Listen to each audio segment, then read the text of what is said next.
It was a dark and spooky night when we began the vlog. Wahaha. I can't do that seriously. Welcome back to Read Becca, and we are here to begin a vlog, as I said. So this is going to be my thematic reading vlog on non-traditional vampires and werewolves. And this is kind of going to be a TBR within a TBR a bit, because I already told you one of the books in my October TBR and mentioned the theme. So I want to pick up Soulless by Yale to sort of give me the umbrella for this theme.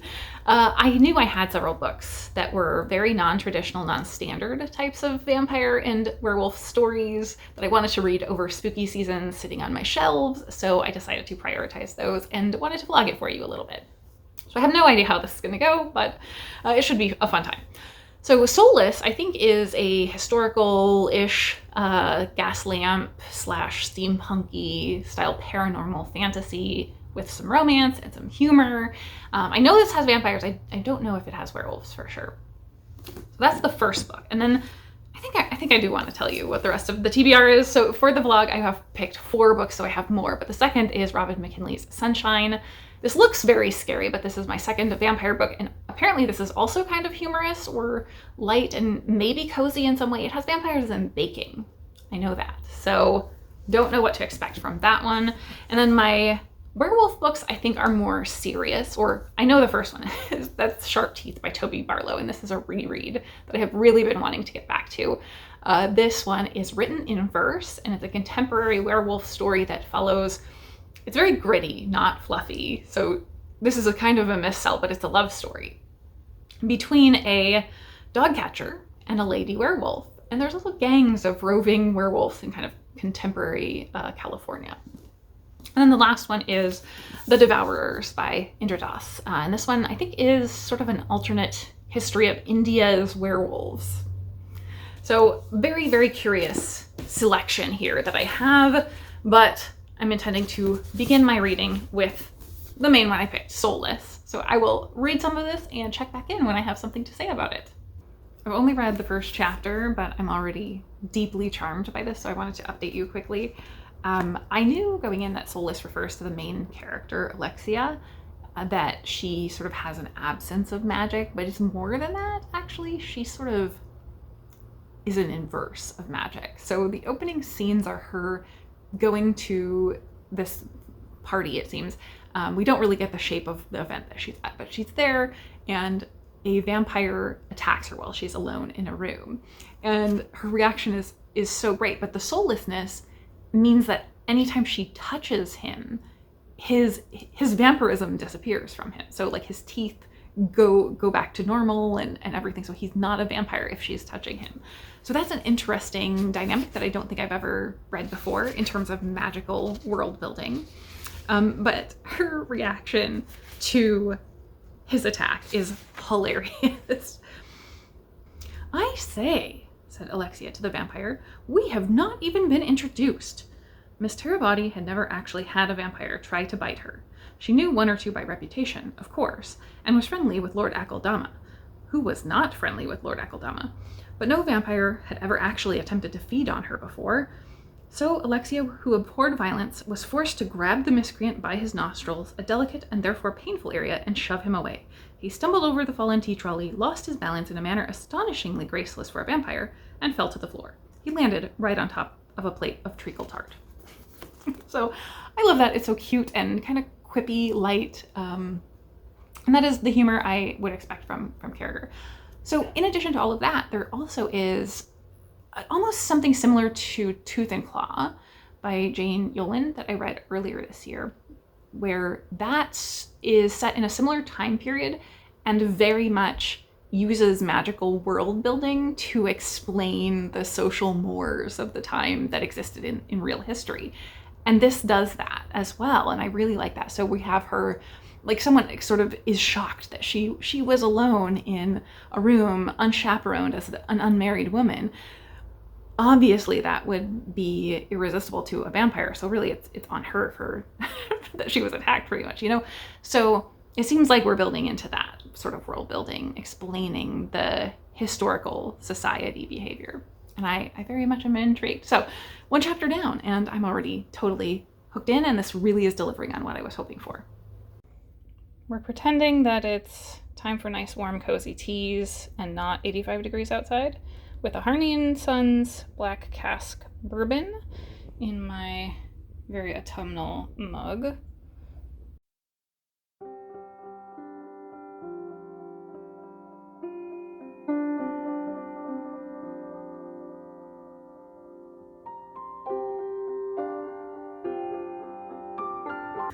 Okay, so I am a little over a third of the way through Soulless, and I'm really enjoying it.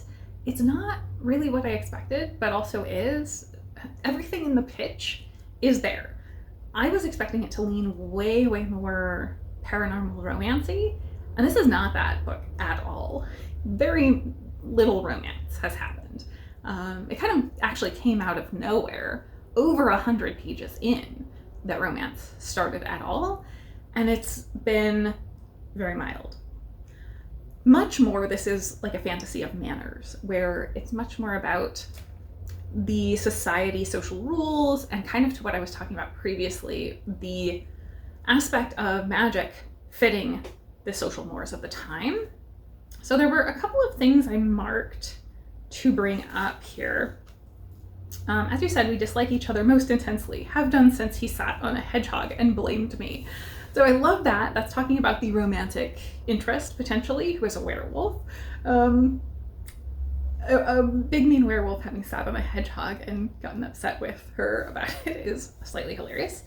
And then as far as the world building aspects, so we had some more confirmation that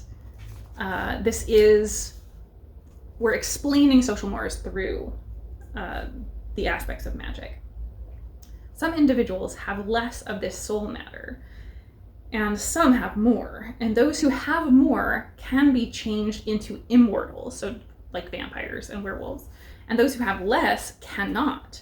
Thus, it's not lack of a soul, but overabundance that the Puritans feared. So that's really interesting. And later on, I can't remember if it was in my next marked passage. Yeah, it was. So later on, it talks about that dichotomy being different for the Americas because of that. And this quote is, "But I am finding it most difficult to acquire dead werewolves and vampires for comparison, particularly in the United States." So obviously in the United States, like the Puritans were supposedly leaving Europe because they were afraid of the people who had more soul rather than less soul, because they might be immortal. So they funneled people with less immortal chances. So that's interesting, but it's not really been fleshed out significantly. So those were barely mentions that are there that interested me. So the world building aspects I'm finding super duper cool. I don't know how much I'm getting behind the plot, and I haven't really mentioned the plot very much. So right out at the beginning, I know I mentioned she got attacked by a vampire, but the larger aspect is that loner vampires and werewolves who are not associated with a pack or a hive, which is what the vampires group together as, seem to be behaving weirdly. So things are getting weird, and also individual werewolves and vampires seem to be disappearing in large scale. So that's where the plot is at. We haven't really gotten any significant progress on that. So I don't know where this is going in 2/3 more book, because it doesn't feel like it's culminating, but then we have 2/3 of the book. So I think I'm going to take a break from this and go do some cleaning, listen to some audiobook while I do that.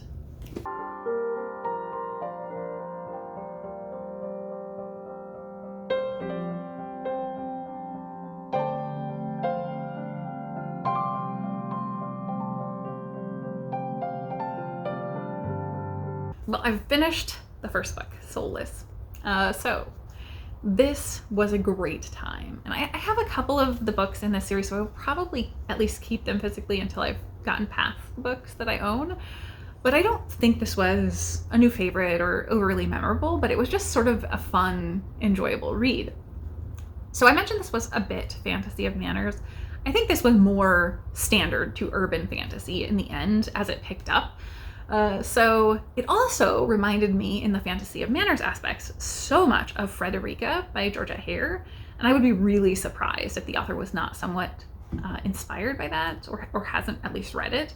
Our main character is a young woman, but she's viewed as kind of beyond her prime by society. So she's kind of a spinster, but not really. She's, I think, in her low 20s. So that reminds me of the main character in Frederica. There also is Lord Akeldama, who I think I've mentioned before. He reminds me a lot of Lord Alverstoke, but I don't know how much that is just because he's a vampire. And so charisma and like flamboyant style is very typical of Lord Alverstoke and also of Akeldama. So maybe it's just that he's a vampire, but I see a very strong connection there. But Lord Akeldama is not the love interest. It's Lord Connell Macon, a werewolf who's also in the Royal Society for sort of magical beings. And so this was an unexpected Victober selection because the Queen Victoria, is in charge of that somewhat. She's not magical as far as we saw in this book. I don't know, but they are working for her. So she shows up as a secondary character. So this was much more urban fantasy in that aspect, that there are all these little societies and they each have their own motives and are kind of in conflict with one another or helping one another at various points. And that's pretty typical of urban fantasy. It also kind of felt like, again, very, very typical of urban fantasy. Large portions of the plot are just people running to and fro and not really progressing anything story significantly in terms of like culminating towards something. It's just sort of running about. And that always gets to me with urban fantasy, but I think here it was a fun time. So I wasn't too bothered by it. It just didn't feel like we were ever getting anywhere. So I really enjoyed the characters. I enjoyed the fantasy of manners aspect. I can't remember if I've already said this was much less like paranormal romance than I thought, but it does have some romantic elements. Like the romance is a thing, a significant thing through the story. This is definitely not a romance book though. And there's some steamy scenes. So predominantly in the back half, I would say, or in the first half, there are some steamy scenes that I found very steamy, but there was no actual nudity, I don't think.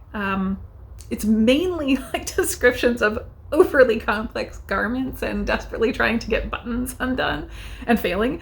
So I don't think there was any nudity early on, but as we get to the back half, like there's some convenient werewolf nudity, like that works out in favor of that. And I guess Alexia finds herself in a morally compromised situation in the back half and is put under a lot of pressure because of that. Even though she doesn't seem to really care about what people think of her morally very much, but her family certainly do. However, yeah, definitely there are some steamy scenes. I was a little surprised because Carragher writes under a different name, Yale Carragher, for very explicit adult stuff. And so I didn't expect there was going to be any open door in this. And there is, but it's very vague. It's not super descriptive at all. So I would say open door, but not explicit, really. What else to say about this one? I just had a good time with it. It was very fun, entertaining, easy to read, and didn't take me any significant investment. I loved the concept of all of these different societies of werewolves and vampires and what they're doing. This did culminate into a great conclusion, both in terms of the personal stakes and also the plot stakes. I really liked, because I think I mentioned earlier on that the story was following these sort of disappearing werewolves and vampires and what was going on with that. Why were they disappearing? And it's mainly the loners. So we do find out all of the answers to that and lead into what could continue with the story. So, very good time. Then I have, in fact, started Sharp Teeth by Toby Barlow. This is a reread, so I knew what this was, but it's been ages since I read this, and I really, really enjoy this book. So it is told in verse, so you can see it's actually much less text than you would expect, and it is a very like gritty story where we're following a dog catcher, and he's kind of the only one who's sympathetic at this animal control, and he really hates the other guys there. And he always goes and buys tacos for the dogs that are about to get put to sleep and stuff, and like he's the only one who really cares. But there also is this element of these gangs of werewolves who run around like coyotes and get like dogs following along with them occasionally and things like that. So you can see how that will be interconnected. So I'm only a little bit into this, but I want to read a little bit because the prose is just so great. It's not like rhymey style verse, but it is very poetic. Imagine sleeping with the pack, the safety, the loyalty, the protection. Imagine the elemental comfort. Bone, love, meat, gristle, heat, anger, exhaustion, drive, hunger, blood, fat, marrow. 15 men lying in one house listen to the night as they softly growl. Someone chases something in his dreams, desperate for satisfaction, then silent. There's one woman here. There's one leader here. The pack does what he says. She comes and goes as she pleases. Lark was challenged that night. There was no moon. The pack had seen and felt it, coming and building. Lark was a man when it started, wolf when it ended. Khan tried to cut him with a knife, coming in through the front door, but with perfect liquid grace, Lark slipped past the weapon's edge, grabbed Khan's hand and bent it back. The blade flew through Usha. Teeth gleamed, bare and sharp. Muscles tore through jackets. Ted Baker's shirts were shredded. Blood striped the walls. Sweat soaked through. A tag heuer watch flew off. What was once a wrist? Khan was a man when it started. He wasn't much by the time it was done. So it's a very visceral writing, I would say. Really punctuated and minimalist, and yet it's beautiful and gritty and descriptive, and you have all of those words like that list: bone, love, meat, gristle, heat, anger, exhaustion, drive, hunger, blood, fat, marrow. Like, it really imbues the sense of the thing, and you get those sort of lists through this periodically. So I've only just started, but I am really stuck into it right away.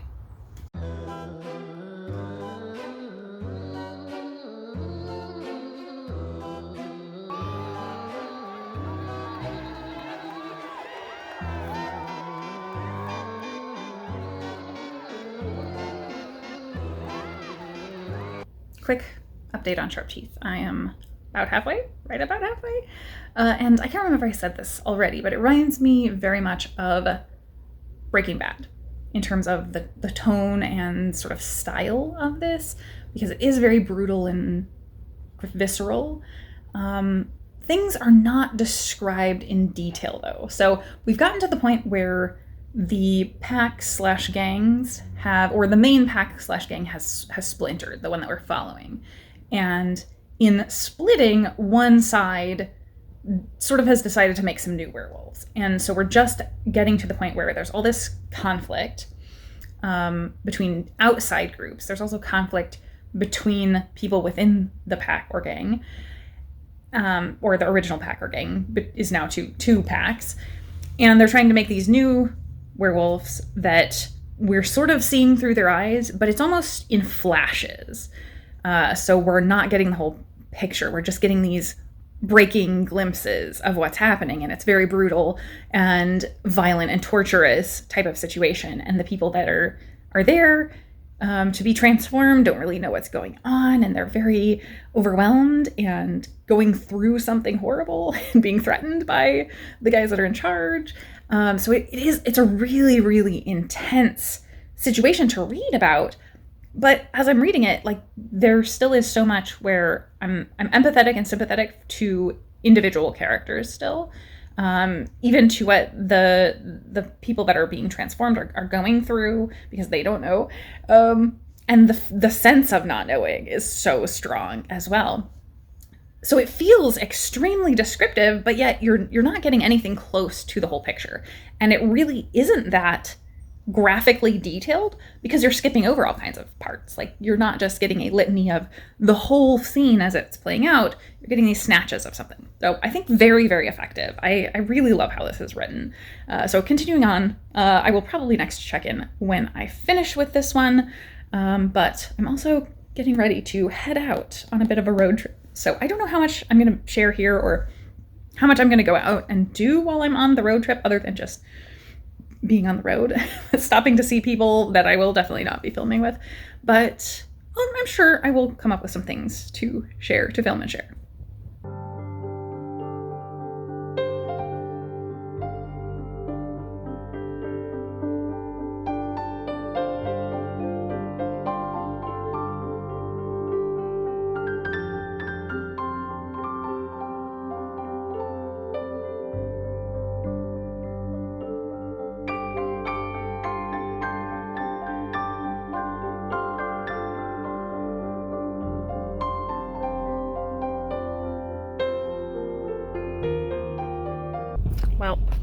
I'm stuck in traffic. But I have been listening to Sunshine and very much enjoying it. It's really different from what I expected. So the book, or the world setting, is actually post-apocalyptic. So it has this weird vibe where it feels like normal world, but we keep getting mentions about how there was a war and people of all different types of magic, so werewolves and vampires among others, have sprung up after this war, it seems like, or around the time of this war. And our main character, whose nickname is Sunshine, hence the name, she's somewhat special. So she got sick as a child and spent a significant amount of time in the sunshine during that period. And either that is related in terms of the cause, the illness and whatnot, or it was a result of her having some special ability. So she has grown up. She's a young adult. I think she's in her 20s, and is a baker. But she's not really aware of the power that she has. So she now has been captured by someone. It seems just because she was out on her own, and they perhaps are related to vampires. So now she's trying to figure out what to do, and trying to figure out how to escape, remembering back to the special ability she had when she was a child that she hasn't really explored. Interesting stuff.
Okay, I'm stopped for a brief break, but this was hilarious.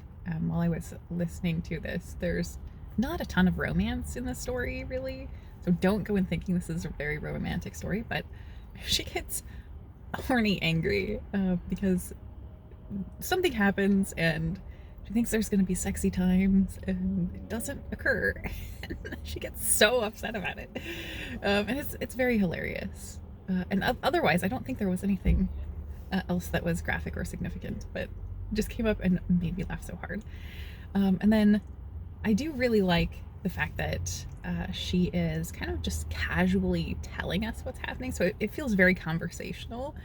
And she's not talking directly to the reader, but I love the character voice and the way she's telling us her story of what all has happened. So things continue ramping up. I will persist on as I'm listening while I'm driving.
We are filming from a nondescript location, but I'm still traveling. However, I finished Sunshine by Robin McKinley while on the road. I brought the print copy with me thinking I would have time to mix listening and reading. And I was driving so much that I just finished it.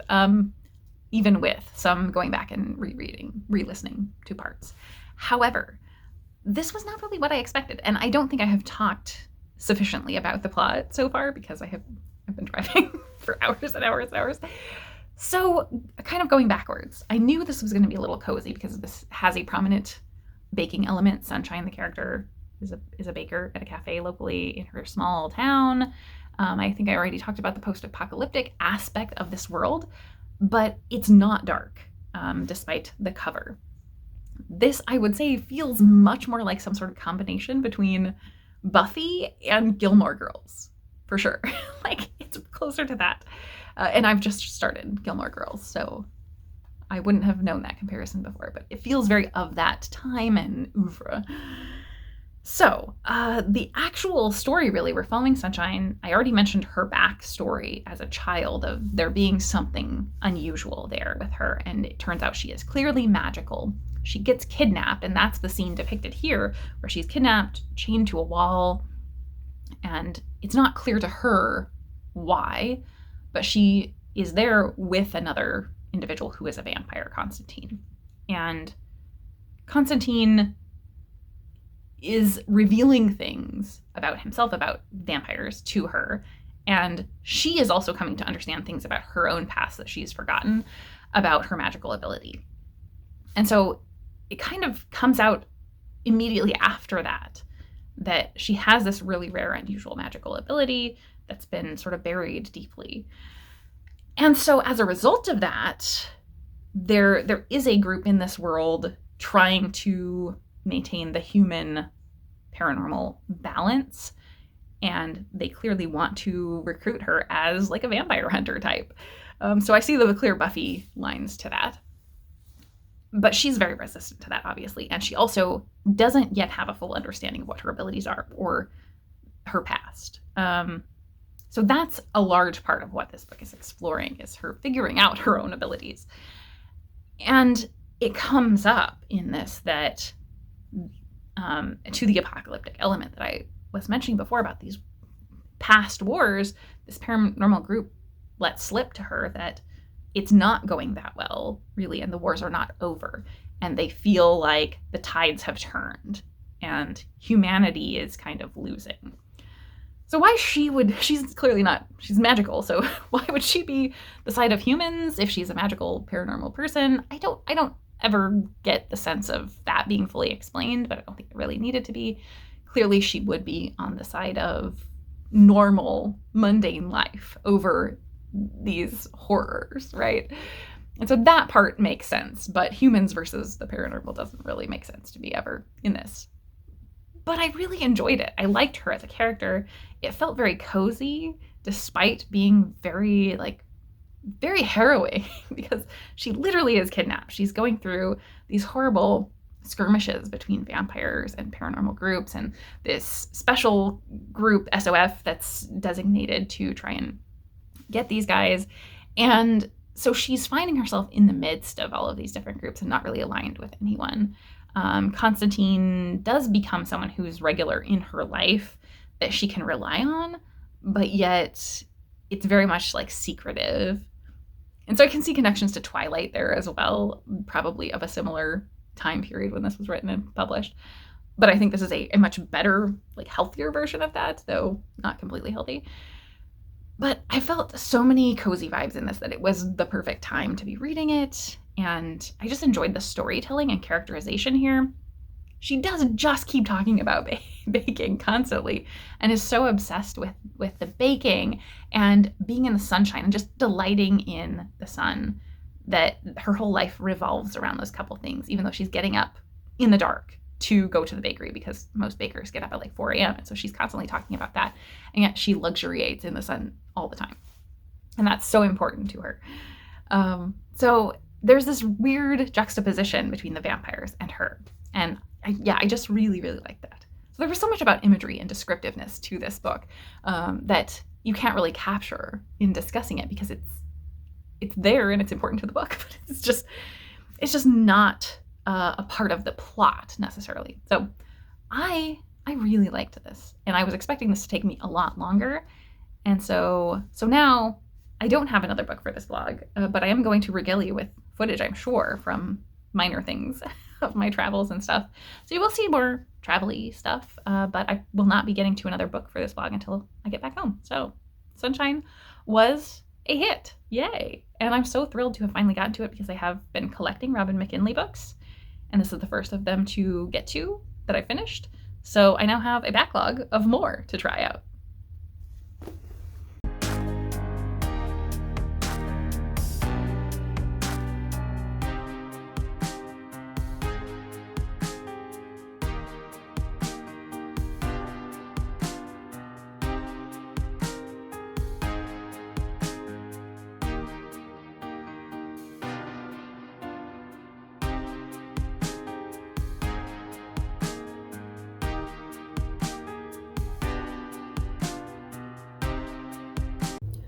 We're back, and I finished Sharp Teeth by Toby Barlow. I really love this on the reread and saw so much, I think, that I didn't really pick out as a critical reader the first time.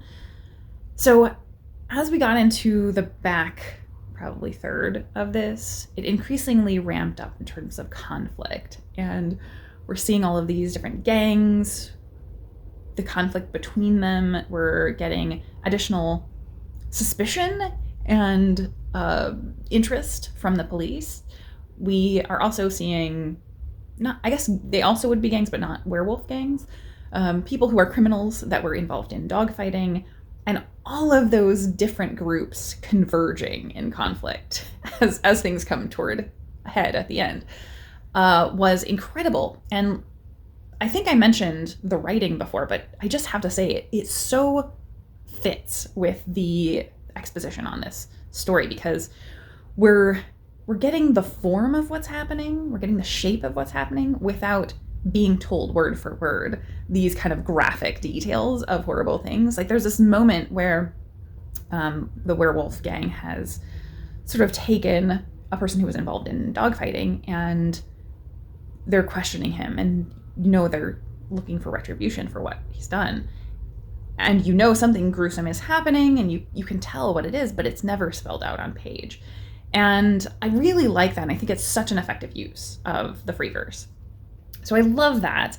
I think the ending of this is just so like achingly beautiful, the way it's written, and yet, and it imparts the sense of a dormant beast, just in the way it's written, not literally, but figuratively. And that is the perfect way for this to wrap up, in that we see all of those conflicts occur and outcomes from them. I will not say any specifics, but certainly things come to a head, as I said, and then things quiet down. But it's a sense of quiet that has loose threads. It's that beast lying dormant in wait, ready to jump into action when conflict arises again. And so you don't have a sense of where it's coming from, but it could be from anywhere. But things are okay for now, kind of deal. Like, yeah, oh man. It just, like, some of the most beautiful writing toward the end is incredible, and it just got right to me. So I really, really enjoyed this. I also just got back from my trip, so you will have seen, hopefully, some of the footage of that, and it was just fantastic. I loved driving around. It was really interesting to see the different areas having such a different experience of autumn. So driving specifically through the first chunk through the Midwest, it was really just very brown, very, very brown. Everything was dead, but had not like dropped. Once I got into kind of the Northeast, the lower part of the Northeast, it was gorgeous. Everything was gorgeous everywhere. Like, it was perfect autumnal colors. And then north, at the very northeast area, everything was already barren. And so it was so cool to drive through those sort of three quadrants and see really stark differences. But oddly, I was thinking of so many people that I have connections with here on BookTube, and like wishing that I had more time and flexibility. I will have to go back, but like very much wishing I had the ability to just stop by and see some people, thinking of all the people that I know in the areas that I was driving through. And, you know, very specifically, I stopped at a couple of bookstores. So you will have seen, hopefully, that I went to like Gray Matter Books, specifically because Dave and Olive from Book Blather mention it frequently. And this was a different location than Dave goes to regularly. So did not have the large amount of fantasy and sci-fi that location he goes to, but it was still a great bookstore, and I'm super glad it was mentioned because I never would have known to stop by there, and it was right on my path. So I was not able to spend as much time as I would have liked, but I did get to stop into a bookshop that was cool and see it because of my fellow booktubers. So yeah, I definitely had booktubers on the mind while I was up there. Hopefully more of that in the future. So, onward to my next and last book, hopefully.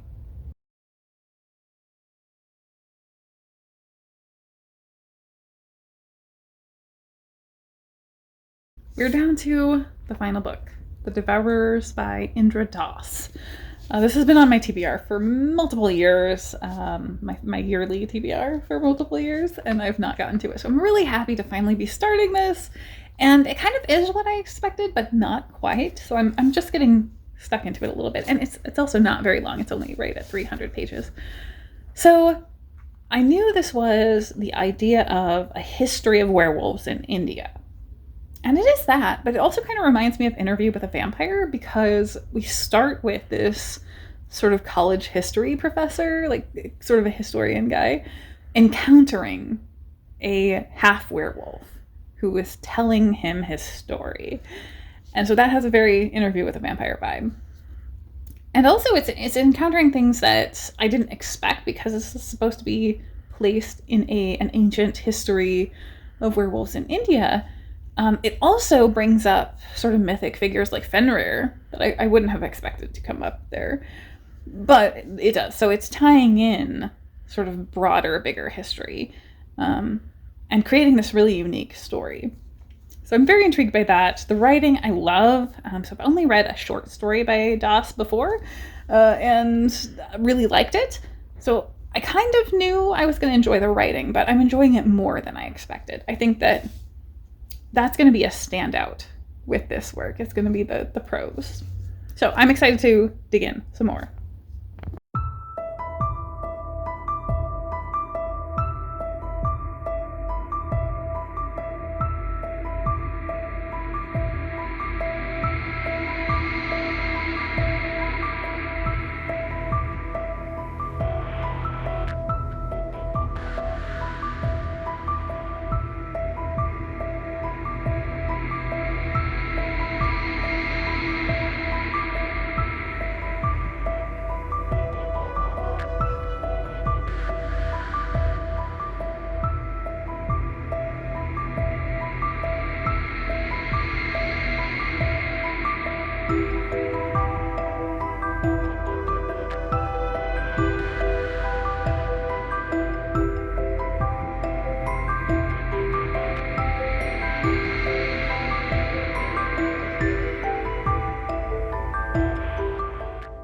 Continuing to progress on the Devourers, about halfway, this has taken a little bit of a different turn.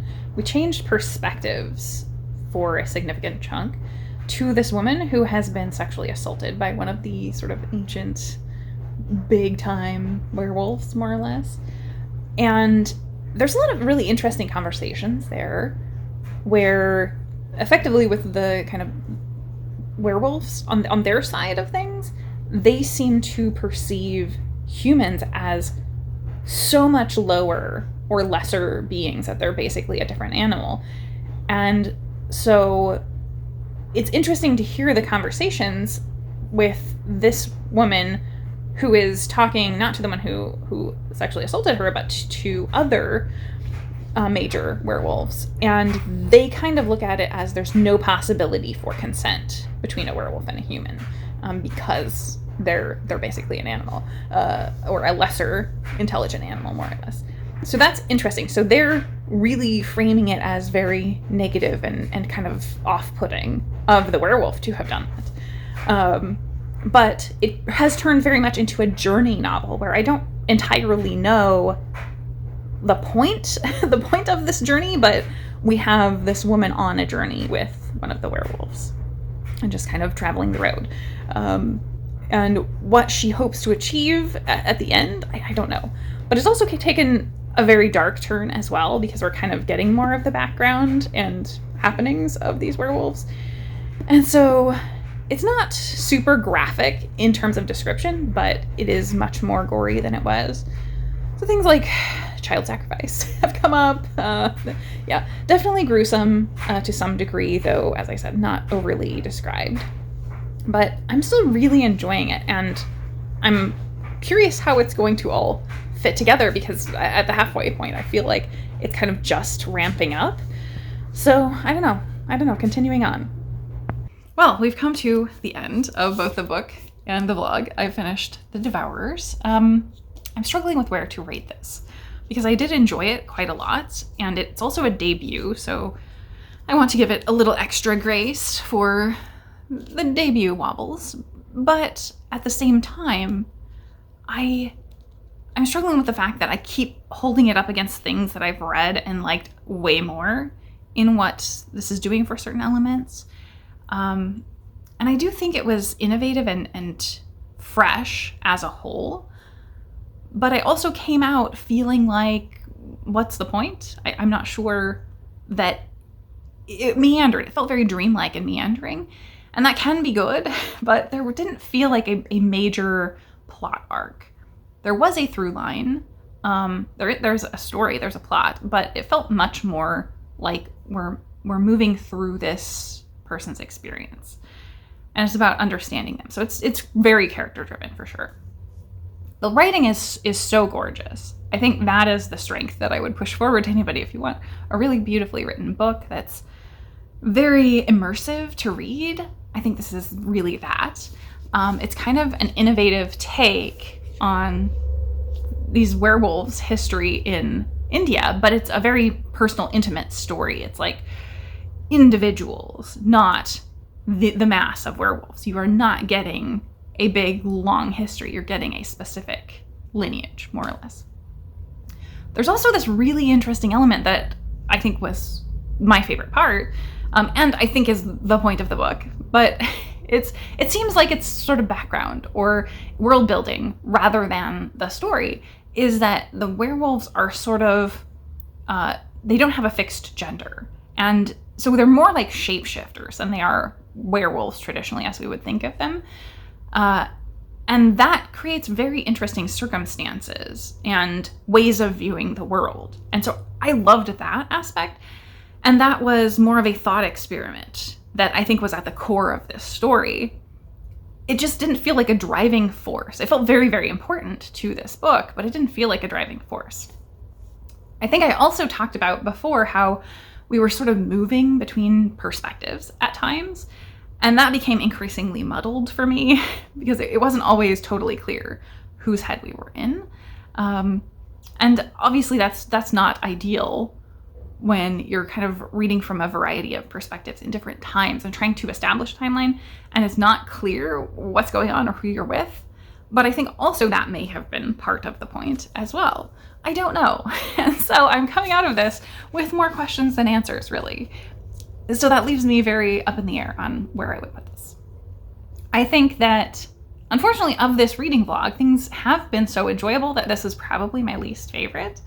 But it was overall a very good, enjoyable reading vlog. So all 4 books, I think, were at least good, like 3 stars or above. I think probably Sunshine was the one that surprised me the most out of all the books and was wild. And I think I would read again and definitely made me want to read more of Robin McKinley's work. Sharp Teeth was strange because it was a reread, but I took away really, really different things. And my impressions of the book were the same. But yeah, reading it, a decade after I had read it basically is a very different experience. And I think interesting, and I can't remember if I may have mentioned this before, but interesting that this is so much more beautifully written than Sharp Teeth is, where that is so sparse and spare. And Soulless, of course, was also kind of more fluffy and just a good time, but it really, really did that well, and I definitely want to continue on with that one as well. So I feel like this was overall a success. I got to a bunch of books that I have really wanted to get to for a long time, in very unusual vampires and werewolf stories that really catered to my needs for autumnal goodness. So I hope you've enjoyed being along with me for my random, unusual vampire and werewolves vlog. Got some autumnal vibes in there. I think we did some traveling that I wasn't even planning on at the beginning of this vlog. So that all worked out perfectly for some cozy autumnal vibes that hopefully you will enjoy having seen. And let me know down below if you have any more suggestions for kind of unusual vampire and werewolf books, because obviously that's much more me, and I know of at least one more that I would like to get to that I haven't read that kind of fits that vein. So maybe we could continue this on next year and do another autumnal spooky vibe type of reading vlog. Anyway, that's an idea, but give me your suggestions if you have them. And with that, I will say thank you so very much for watching.